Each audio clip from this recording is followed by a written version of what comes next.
Hi there guys, this is the Vivo T1 and the top 5 best features of this phone would start off with its overall design and build, which has a pretty sleek form factor at just 8.25mm and weighs about 187 grams, even with a massive battery. Next best thing about this phone would be its performance, where it sports a Snapdragon 695 5G processor with Adreno 619 GPU with up to 8GB of RAM and 128GB of storage, and that too even for the base variant.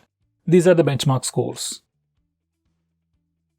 Next best thing about this phone would definitely be its display, where you get a massive display with Full HD Plus resolution and 120Hz screen refresh rate. We also got pretty good cameras with a 50MP primary camera on the rear and a 16MP camera on the front for selfies. These are some sample shots.